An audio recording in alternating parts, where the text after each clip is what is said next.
If you're looking for an update with several changes, plenty of different types of parity, including some brand new items, then 1.21.30 might be the update for you, as we shall be explaining some of the most important and prominent features inside this one update, such as the fact that now ghost blocks actually won't appear when you actually retract a piston that was actually waterlogged. Now we can actually see just the actual water still being there until we actually remove that water from that waterlogged piston there. Or such as the fact that there's been plenty of changes to do with, like, say, wood types, specifically with, say, like, parrots. Because, say, like, a parrot were to, like, fly over to you or something like that, then their preferred, like, block they would actually want to land on is actually a wood type, whether it be a plank, whether it be stripped wood, or whether it be just logs. They would prefer landing on wood before anything else. So if we go over here and then we just stand right in between the sand and the wood, then we will see eventually that this guy would want to land on the wood, as we can see right there. And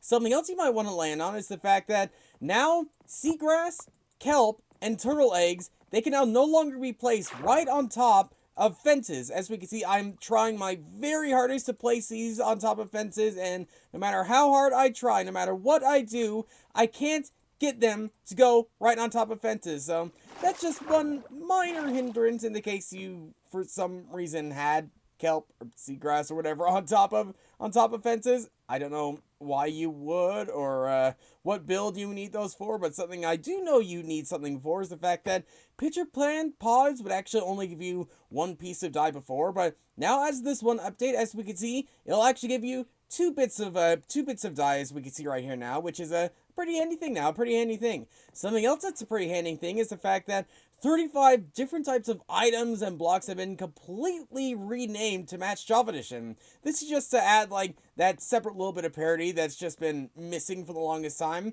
Some of the bigger bits of parity, obviously, we've been seeing for quite a long time, but not some of the smaller ones, because now a whole bunch of different types of things inside the game has now been renamed to match Java Edition. Say with, like, the Book and Quill or something like that. Now it's actually called the Book and Quill. Say, like, other different types of things. Now it will match Java Edition regardless of what version you're on. You will see the exact same type of name for, like, say, steak, or for something like that, You will see very consistent changes from one version to another. And something else you might see that's pretty consistent is the fact that for some reason end gateways were, like, very all over the place where it actually were to teleport you, but now as this one update, they should be way more specific as to where they actually teleport you. So say if we go right over here and we throw the center pole in here, then we could see we land pretty much right about here. But then if we actually throw it back in, then we should land right below that. And then if we do it over and over and over again, we will still land right beneath where this entire thing is, or right near where the nearest bit of land is. This is just like an extra set of precaution, just in the case that Minecraft doesn't want to be the one that accidentally kills you or anything like that, especially considering the fact that they are trying to implement hardcore inside the game at some point. So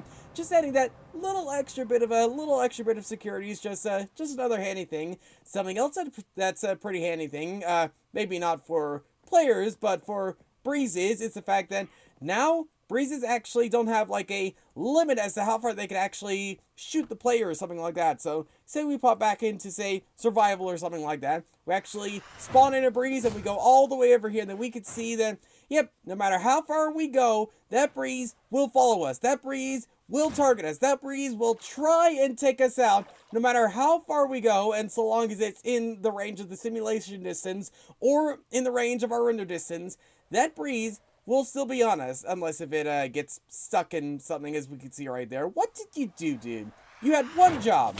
You had one simple job, and you can't even do that right. So, yeah, I guess in that case, you might want to, fight it in water ponds or something like that, if you really want to do that, or, I don't know, fight them over here. Fight them anywhere. Fight them, in places that might be less strenuous for you or something like that. Or for us, fight them in creative and just get them out the way so we can move on to some of the other parity changes, and some of the other changes, such as the fact that now parrots can actually imitate drowns and endermites. So if we actually go get our, where's our parrot friend? Parrot, I'm gonna need you for a second. I'm gonna need you to imitate this drown, and I'm gonna need you to imitate this Endermite. So if we just listen out for this guy real quick.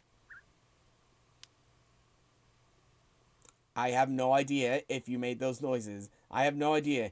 Buddy, you might have done it. You might have done it. I don't know. You might hear it here and there as we continue going on. But yeah, now they should be imitating these two types of mobs, which for whatever reason perish just worms. I don't get that. I don't understand that. But now that just one minor little hiccup that was minorly different from Bedrock and Java has been completely changed. Something that else that's been completely changed is the fact that now blocks that actually can emit redstone signals through them have been completely changed around. So say like with the manga roots or something like that, now they can actually emit redstone signals if you're pulsing them right into them. So say like we have a repeater into them, then that redstone lamp is emitting it. If you do it for beacons, that won't happen for it. If you do it for redstone, not redstone lamps, for sea lanterns, then that won't do it. And if you do it for TNT, then obviously, very much so obviously, that won't do it either. So yeah, just something minorly to be aware. Something else to be minorly aware is the fact that now foxes, instead of having 20 health points, will actually have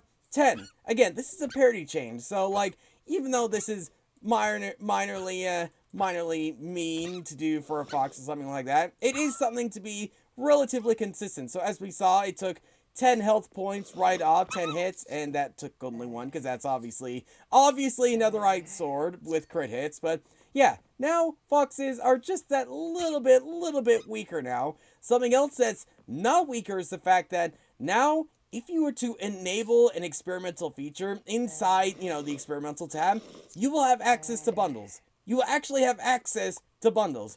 I wouldn't recommend doing this in a long-term world because obviously they are still a very much so work in progress thing.